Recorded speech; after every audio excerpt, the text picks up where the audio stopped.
Today we are traveling into the humid, river-cut landscapes of Vietnam to explore one of the most feared beliefs in Southeast Asian folklore. We are talking about the Ma Da. These are the restless spirits of those who drowned, souls trapped in the cold, murky depths of rivers, canals, and flooded fields. They cannot leave the water, and the only way they move on is if someone takes their place.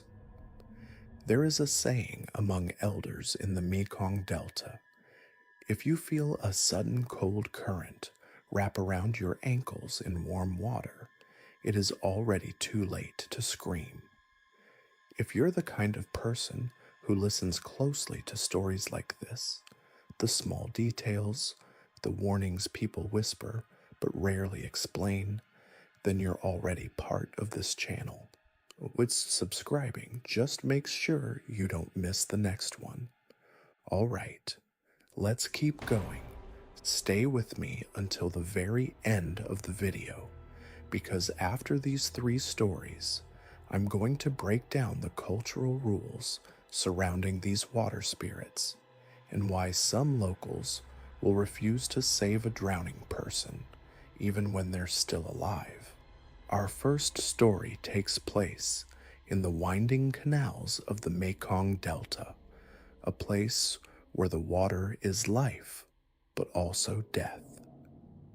It was late October, the height of the flooding season. A man named Hieu was returning home from a wedding in a neighboring village.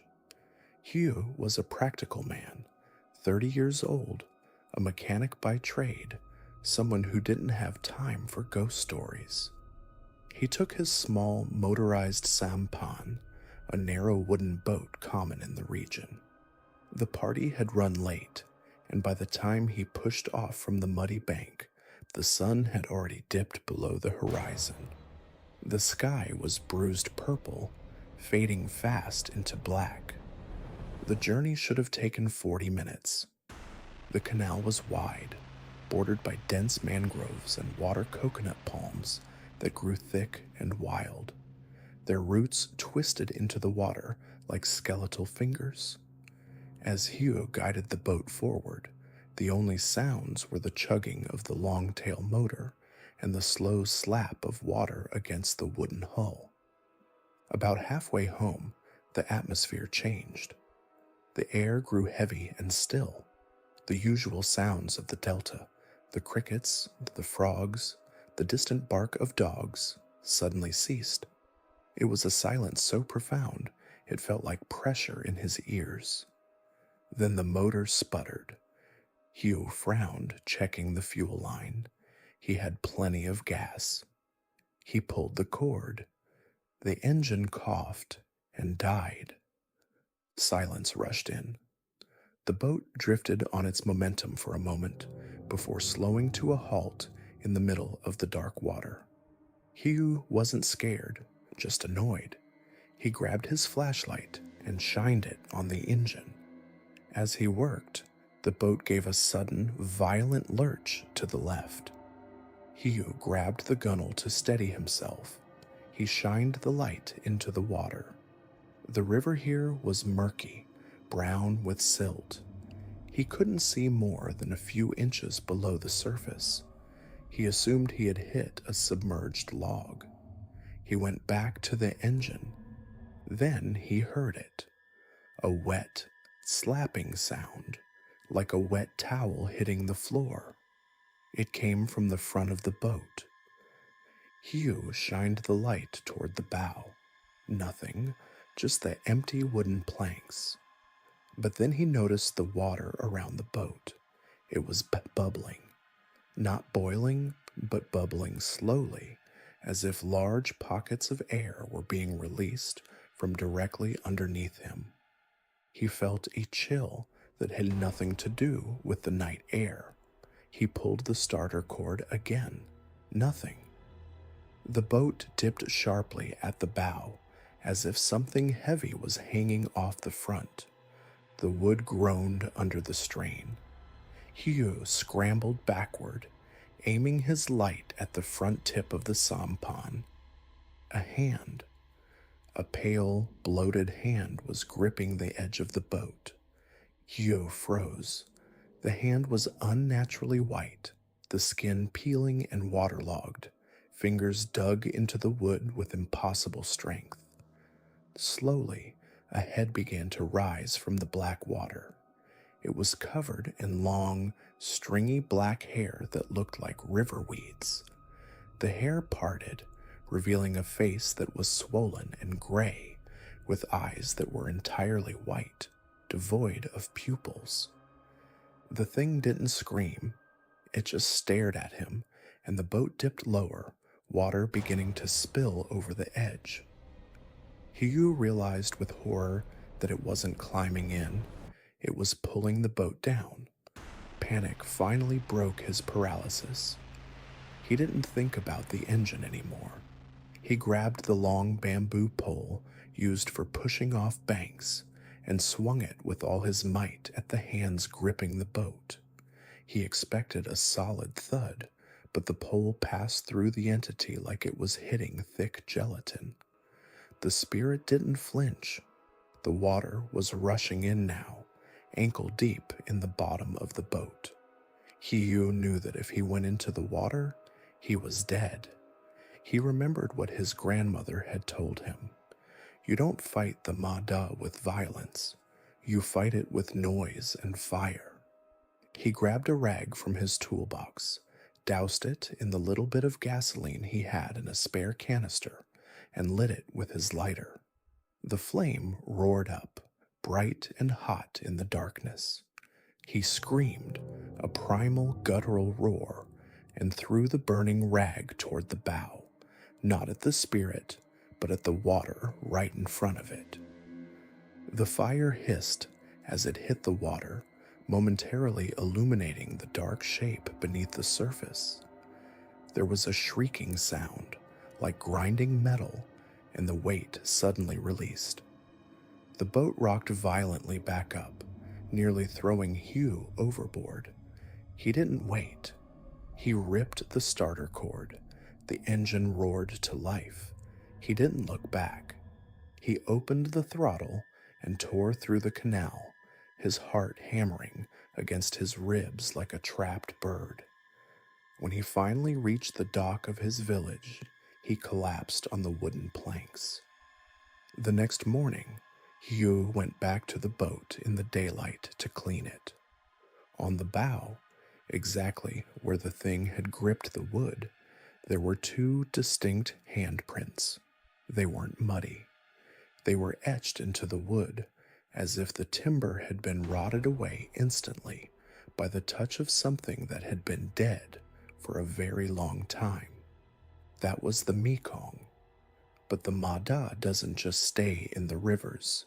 Sometimes they find their way into the places we feel safest. This next story comes from a woman named Lan, who was living in an apartment complex in Ho Chi Minh City. This was a modern building, high-end, with a beautiful infinity pool on the rooftop overlooking the city skyline. It was the kind of place where you don't expect to find ancient folklore. It was the middle of a heat wave in April. The humidity was suffocating even at night. Lan couldn't sleep, so around 2 a.m., she decided to go up to the roof for a swim. She knew the pool officially closed at 10, but the security guard liked her and usually looked the other way. When she got up there, the roof was empty. The city lights below were a carpet of gold and neon, but up here it was quiet. The pool was illuminated by underwater LED lights that cycled through colors: blue, green, purple. Lan dove in. The water was cool and refreshing. She swam laps for about 20 minutes, letting the stress of the day wash away. She was a strong swimmer, comfortable in the water. She stopped at the deep end, treading water and looking out at the Bitexco Financial Tower in the distance. That was when the pool lights went out. It wasn't a total blackout. The city lights still provided a faint, ambient glow, but the water beneath her instantly turned into a black void. She assumed it was a timer or a power surge. She decided to swim to the ladder at the shallow end. She took a stroke, and her foot brushed against something. It felt like seaweed, slimy, stringy, and soft. Lon stopped. This was a chlorinated, maintained pool on the 25th floor. There was no seaweed here. She told herself it was probably a hair tie or a leaf that had blown in. She kicked her legs to move forward. Then something grabbed her ankle. It wasn't a gentle brush this time. It was a grip, cold, freezing cold. It felt like a ring of ice had clamped around her leg. Lon gasped, taking in a mouthful of water. She kicked out with her other leg, trying to dislodge whatever it was. Her foot connected with something solid and soft. It felt like a human shoulder. Terror exploded in her chest. She screamed, but the sound was cut short as she was yanked violently downward. This wasn't gravity. This was force. She was pulled under the surface. In her panic, she opened her eyes. The water was pitch black, but in the gloom, she saw a face inches from hers. It was pale, bloated, and smiling. But the smile was wrong. It was too wide.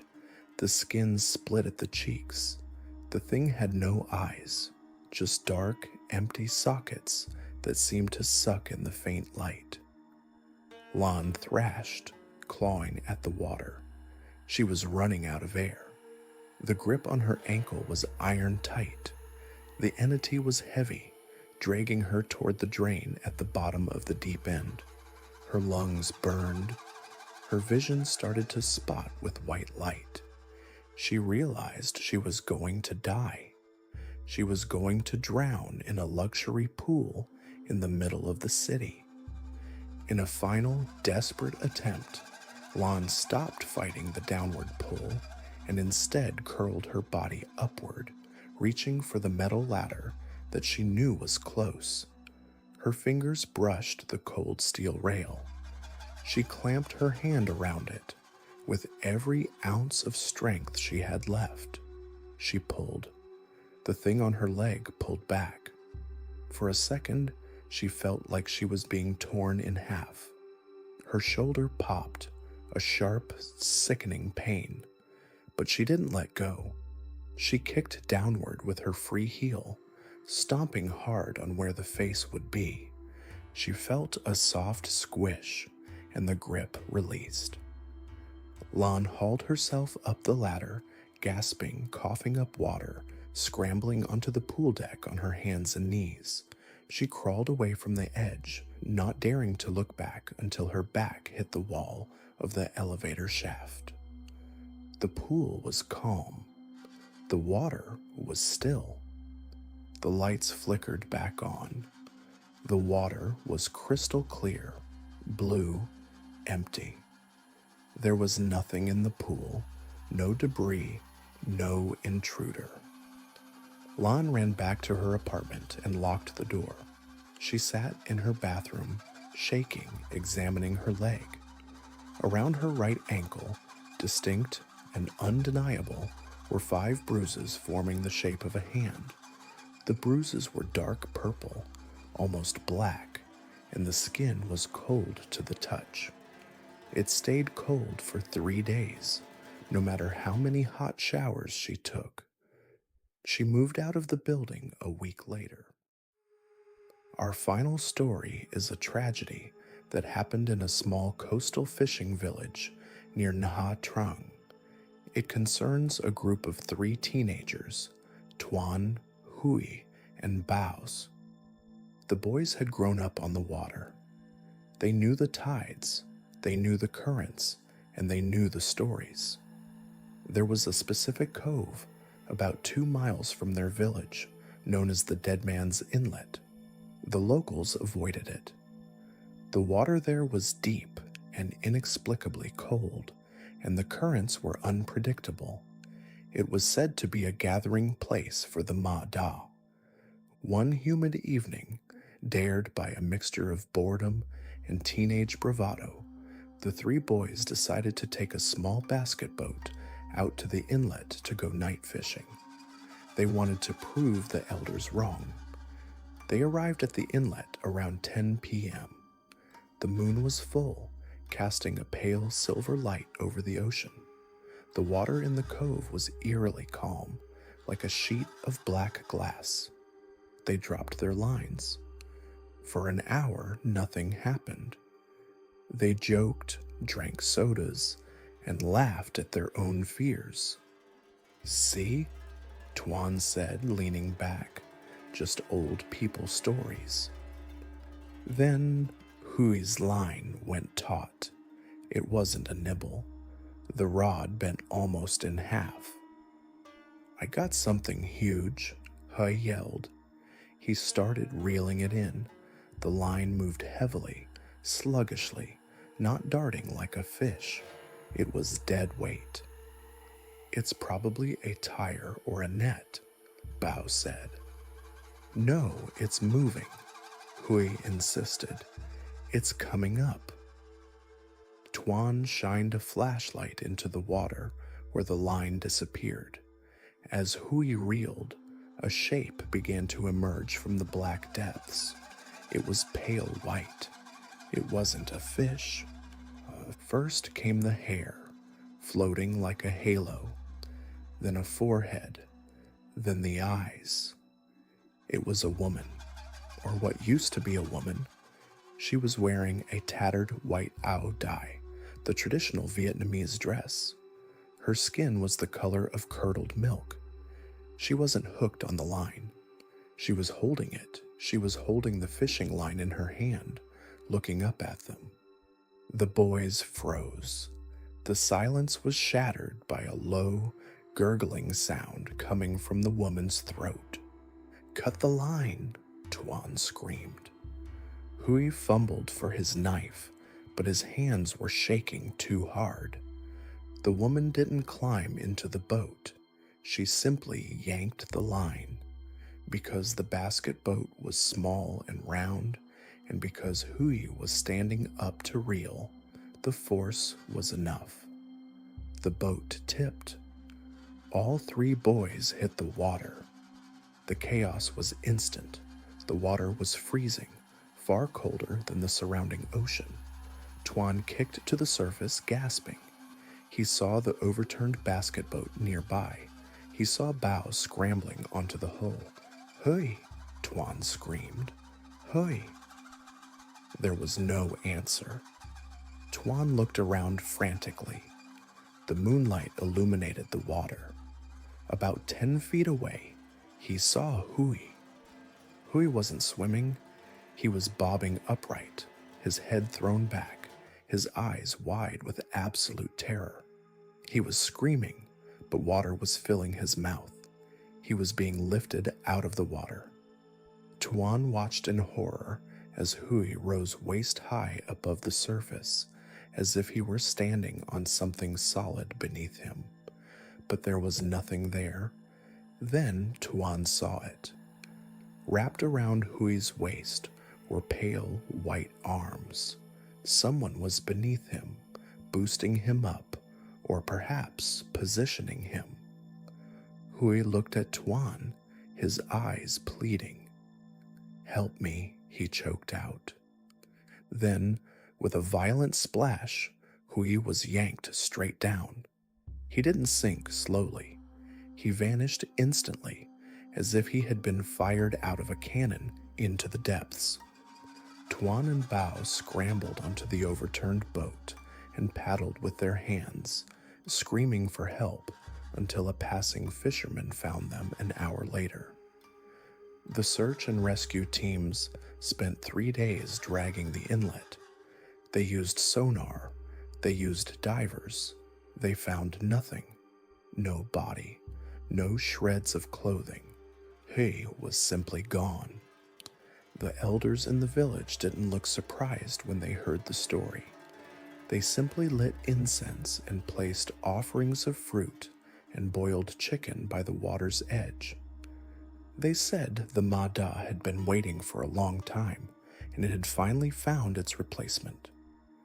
To this day, Tuan refuses to go near the ocean. He says that sometimes, when it rains, he can hear Hui's voice in the sound of the falling water, still asking for help. So what is really happening here? In Vietnamese folklore, the Ma Da are specifically the spirits of people who drowned. The belief is rooted in the idea of a bad death, a death that happens suddenly, violently, or away from home, leaving the soul confused and angry. Because they died in the water, their souls are cold. They suffer from an eternal chill, and the only way they can escape this watery purgatory and reincarnate is to pull a living person down to take their place. This is why you will often hear stories in Vietnam of people who are excellent swimmers suddenly drowning in calm water, or rescuers who jump in to save someone and end up drowning themselves while the original victim survives. Culturally, this has created a very grim taboo. In some remote areas, there is a genuine hesitation to rescue a drowning stranger, not out of cruelty, but out of a deep-seated spiritual fear that the Ma Da is claiming a soul, and interfering means the spirit will take you instead. From a rational perspective, many of these events can be explained by physical phenomena. The hand grabbing an ankle is often a sudden, intense muscle cramp caused by temperature changes in the water. The sensation of being pulled down can be caused by undertows or rip currents, which are invisible from the surface but incredibly powerful. In the case of the Mekong Delta, the water is full of debris, old nets, and submerged roots that can easily snag a boat or a swimmer. And panic is the real killer. When you touch something slimy in the dark water, the brain immediately hallucinates the worst possible scenario, leading to hyperventilation and drowning. But that doesn't explain the handprints on Hieu's boat. It doesn't explain the bruises on Lan's ankle in the shape of fingers, and it doesn't explain how Hui was lifted out of the water before being taken. What do you think happened? Was it just currents and panic? Or is something waiting in the water looking for a replacement? Let us know in the comments below. And don't forget to subscribe for more true ghost stories from across Asia.